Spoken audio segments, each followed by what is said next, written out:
Stop embarrassing the family and learn from your brother, my mom snapped.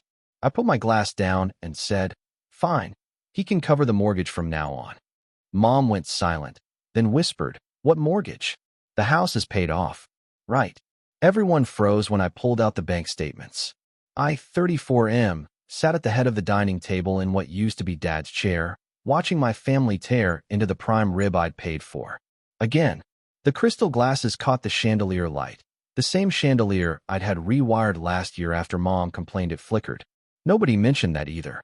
My older brother held court at the other end, describing his latest consulting gig in Silicon Valley. Everyone hung on his words like he was delivering the Sermon on the Mount. Mom beamed at him with that special pride she reserved exclusively for her golden child. My younger sister laughed at all his jokes, even the ones that weren't funny. I pushed my food around my plate and took another sip of the expensive scotch I'd brought. Nobody else was drinking it.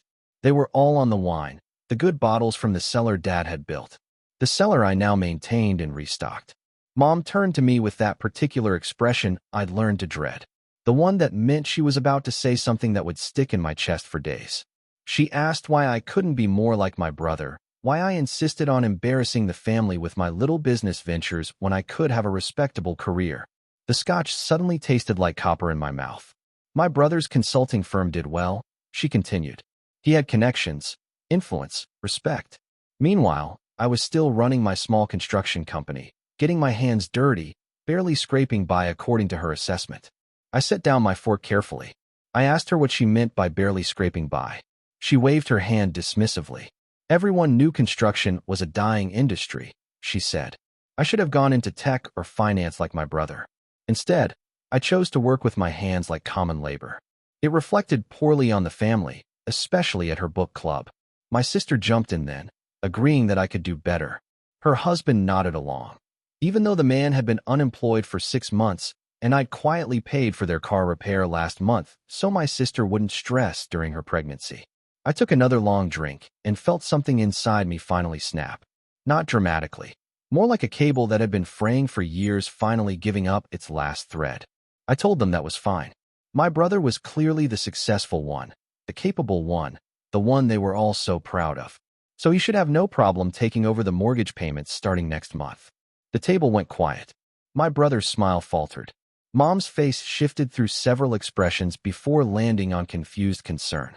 She said there was no mortgage. Dad had paid off the house years ago. Everyone knew that. I reached into my jacket pocket, the same jacket I'd worn to 3 refinancing meetings and 4 contractor negotiations in the past month, and pulled out a folder I'd prepared that morning. I'd known this moment was coming eventually. I just thought I'd have the strength to keep my mouth shut for a few more holidays. I laid the first bank statement on the table between the serving dishes.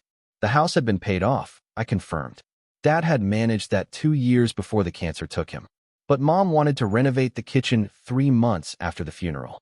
Then she wanted the master bathroom redone. Then the roof needed replacing. Then my sister needed help with her wedding because her fiancé's family wasn't contributing enough, and we couldn't have people thinking we were cheap.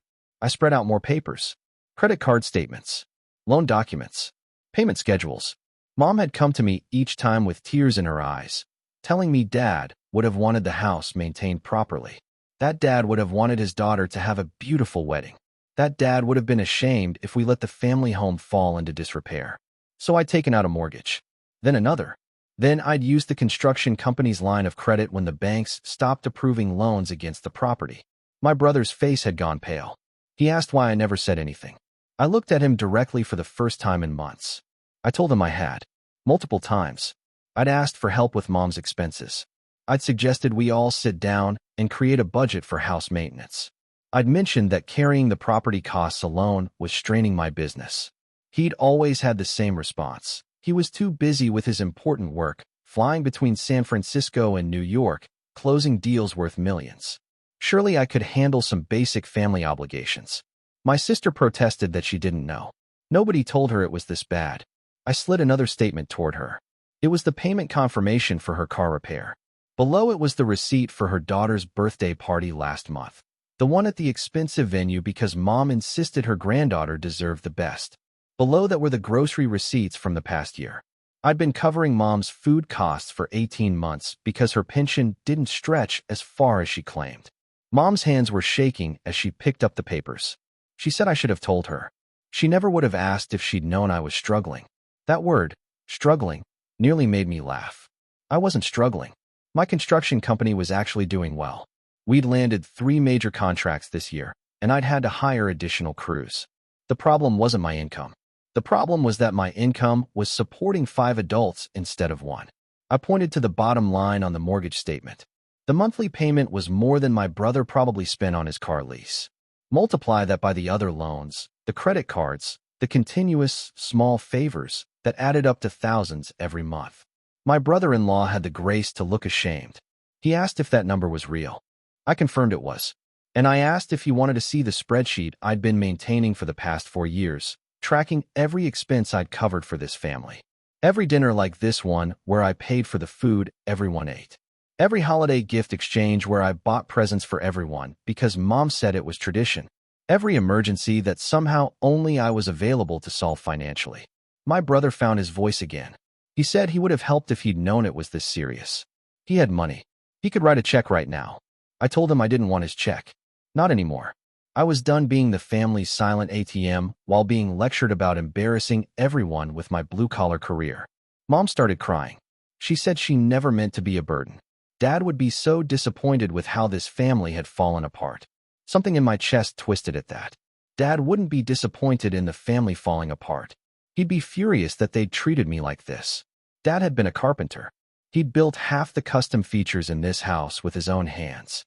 He'd taught me everything about construction, about taking pride in physical work, about the dignity of building things that lasted. And these people had spent 4 years implying I was less than because I followed in his footsteps instead of chasing white-collar prestige. I stood up from the table. I told them the next mortgage payment was due in 3 weeks. They could figure out among themselves how to cover it. The house was in Mom's name. I'd made sure of that when I took out the loans, thinking I was protecting the family asset. So technically, it was her problem now. My sister asked what I meant. Was I just abandoning Mom? I explained that I wasn't abandoning anyone. I was simply establishing the same boundaries they'd all enjoyed for years. My brother had his important career that was too demanding for family obligations. My sister had her growing family that needed her attention. They'd all made their choices about what they could and couldn't contribute. Now I was making mine. I'd continue running my embarrassing little construction company. I'd continue getting my hands dirty with common labor. But I wouldn't continue funding a lifestyle for people who saw me as a disappointment and a checkbook in equal measure. Mom asked what she was supposed to do. She couldn't afford the mortgage on her pension. I told her she had 2 options. She could sell the house and move somewhere affordable, or she could accept financial help from her successful son in Silicon Valley and her son-in-law once he found employment again. I was sure between the 3 of them, they could figure something out. My brother stood up then, his face flushed. He said I was being unreasonable. This was family. You don't just walk away from family over money. I asked him if he remembered last Thanksgiving. I'd mentioned potentially buying a small condo for myself, something with lower overhead than the apartment I was renting. He'd laughed and said I should focus on being smarter with my money instead of making impulsive purchases. I'd been living in a 1-bedroom apartment with used furniture while paying the mortgage on a 4-bedroom house I didn't live in. But that was being impulsive. The silence that followed was deafening. I picked up my jacket and the folder of documents. I told them I'd email them copies of everything. They'd have full transparency on exactly what the financial situation was. What they did with that information was up to them. Mom called after me as I walked toward the door. She said we needed to talk about this properly. We were all adults. We could work something out. I turned back one last time. I told her I'd been trying to talk about it properly for 4 years. Every conversation ended with me being told to stop complaining, to step up, to stop embarrassing the family. So I'd stopped talking and started documenting instead. The folder I'd left on the table contained more than just bank statements. It had copies of every text message where I'd asked for help, every email where I'd tried to discuss the family finances, every conversation I'd attempted to have that got shut down or dismissed. I told them to read it all. Really read it. Then we could talk. I left without waiting for a response. Update 1. The fallout started within hours. My phone blew up with texts and calls that I ignored while I drove home. When I finally checked the messages, They range from my sister's tearful voicemails to my brother's angry demands that I call him back immediately. I didn't call anyone back that night. Instead, I sat in my small apartment with a beer and actually relaxed for the first time in months. The weight I'd been carrying felt lighter, even though I knew the real complications were just beginning. The next morning, my brother showed up at my construction site. I was reviewing plans with my foreman when his luxury sedan pulled up in a cloud of dust that made my crew look over with raised eyebrows. He got out wearing a suit that probably cost more than my truck payment and picked his way across the muddy ground toward me. He wanted to talk privately. I told my foreman to take 15 and led my brother to the site trailer. He looked around the cramped space with barely concealed disdain, the same expression he'd had since I started this business. He said I'd made my point. Everyone understood I was upset. But this scorched earth approach wasn't helping anyone. We needed to find a solution. I asked him what solution he had in mind. He suggested we set up a payment plan. He'd contribute monthly toward the mortgage, a reasonable amount that wouldn't strain his budget. Maybe $200 or $300. Between him and our sister's husband once he was working again, they could probably cover half. I stared at him.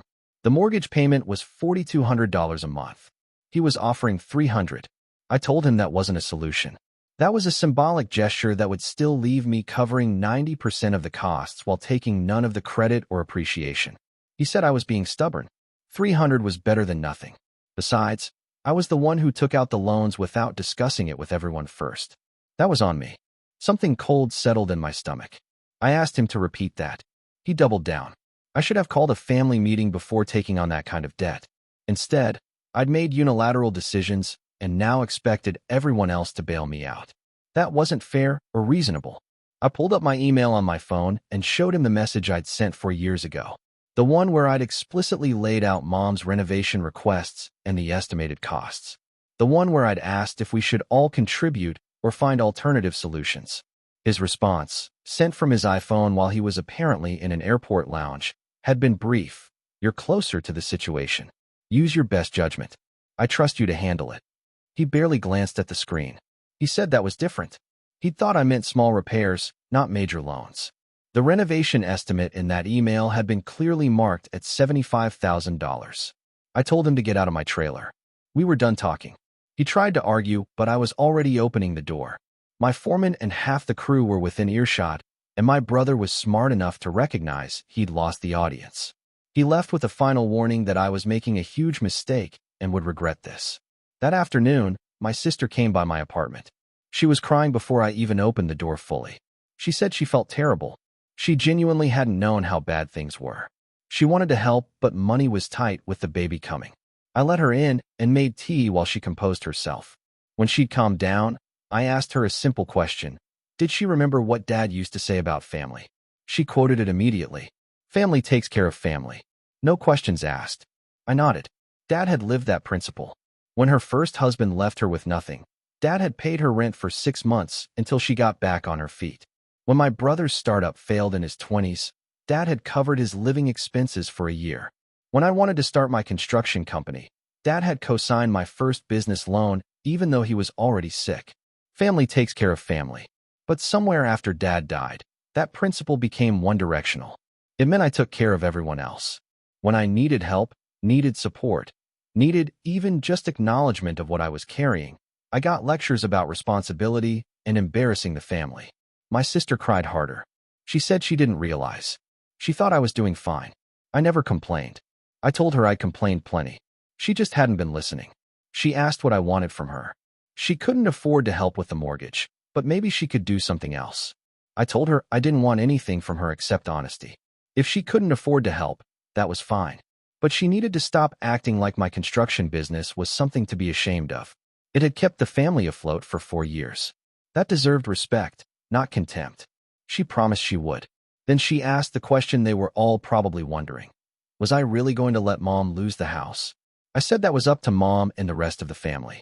I'd given them all the information. They could sell the house, refinance in someone else's name, or start making the payments. Those were all viable options that didn't require me to continue sacrificing my financial future. What I wouldn't do was keep enabling their delusion that everything was fine while they treated me like a failure. She left looking thoughtful, but still worried. Update 2. 2 weeks later, Mom called and asked to meet for coffee. Just the two of us. Her voice sounded smaller than I'd ever heard it, and despite everything, it tugged at something in my chest.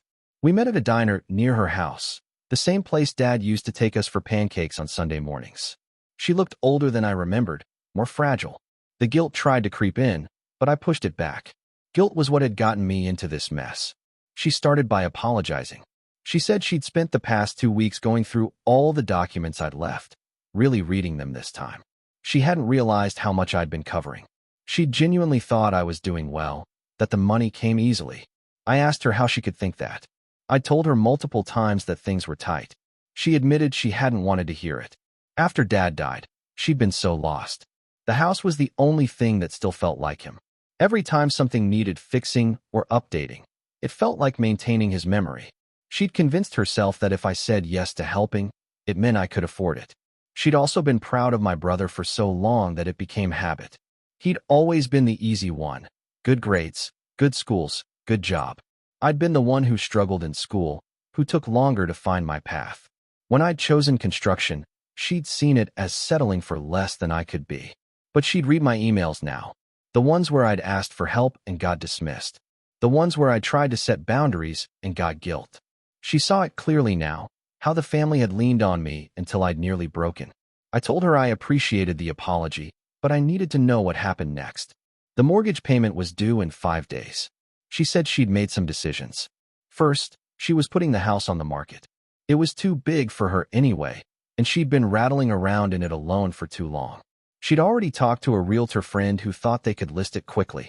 Second, she'd called my brother and told him she expected him to contribute to her living expenses going forward.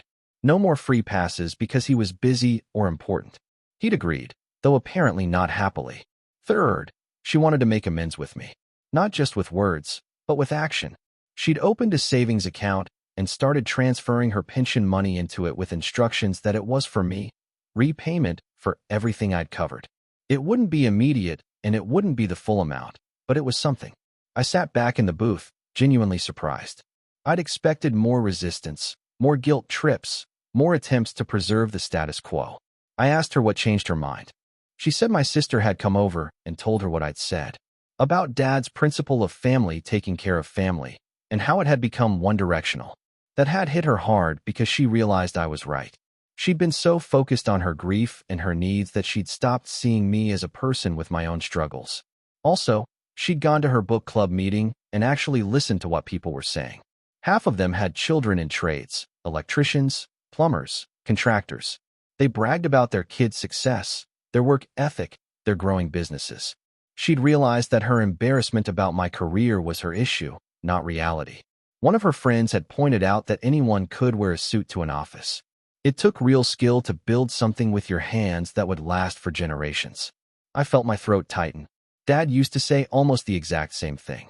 Mom reached across the table and took my hand. She said she'd failed me as a mother these past few years. She'd been so caught up in her own pain that she'd made me carry everyone else's too. She was sorry, and she understood if I needed time to forgive her. I told her I wasn't angry anymore, just tired, and I needed her to understand that this wasn't about the money. It was about being seen, being valued, being treated like my contributions mattered instead of being expected while simultaneously being looked down on. She said she understood that now. She'd do better. We finished our coffee, and she asked if I'd help her pack up the house when it sold. Not the physical moving, she'd hire movers, but the emotional work of deciding what to keep, what to sell, what to let go of. I agreed. That felt like something I could do. As we left the diner, she mentioned that my brother had called her 3 times trying to talk her out of selling. He thought she was being rash, making emotional decisions. He'd even suggested she just wait a few months for things to cool down. I asked what she told him. She smiled. A real smile, the first I'd seen from her in years. She told him that she'd spent 4 years making emotional decisions that hurt her youngest son. She was done with that. From now on, she'd be making practical decisions that were fair to everyone. He apparently hadn't had a response to that. Update 3. The house sold in 3 weeks. Mom got a good price, enough to pay off all the loans I'd taken out, and still have a substantial amount left for her own retirement. She moved into a small condo in a senior community that she actually seemed excited about. Said it was nice not having to worry about yard work or repairs. My brother contributed to her monthly expenses as promised, though I heard through my sister that he complained about it constantly. Apparently, his wife wasn't happy about the sudden budget adjustment. My sister's husband found a job. It paid less than his previous one, but he was working again, which eased some of their stress. My sister made a point of texting me regularly now, just checking in. Not asking for anything, just maintaining contact. It felt genuine. The real surprise came 2 months after everything blew up. I got a call from an older contractor I'd worked with early in my career. He was retiring and wanted to know if I'd be interested in buying his business and merging it with mine. It was a big opportunity. His client list was extensive and his reputation was solid. It was also expensive. The kind of investment that would require business loans and financial scrutiny. For the first time in 4 years, my finances were actually in order. No hidden family obligations. No unexpected expenses draining my accounts. When the bank reviewed my application, they saw a profitable small business with room for growth, not a financial mess covering up family debt. The loan got approved. I bought him out and merged the companies. Within 6 months, I doubled my crew size and landed 2 commercial contracts that would keep us busy for the next 2 years. I called Mom to tell her the news. She cried and said Dad would be so proud. Then she asked if I'd come to dinner that Sunday. Just her and me, at her new place. She wanted to cook for me the way she used to before everything got complicated. I said yes. At dinner, she told me she'd been talking to a therapist, working through her grief about Dad and her guilt about how she'd treated me. She was learning to recognize when she was using grief as an excuse to avoid accountability. I told her I was proud of her for doing that work. She asked if we were okay now, if I'd forgiven her. I thought about it carefully before answering. I told her forgiveness wasn't a destination, it was a process. What mattered was that she'd acknowledged the harm, made changes, and was actively working to do better. That was more than a lot of people ever did. We were building something new. It wasn't the same as before, but maybe that was okay. Maybe it could be better. She seemed satisfied with that answer. My brother and I still don't talk much.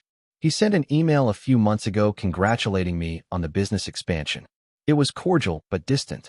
I responded with equal politeness. Maybe someday we'd rebuild that relationship. Or maybe we wouldn't. I'd made peace with either outcome. The most unexpected change was how I felt about myself. For years, I'd internalized their judgment.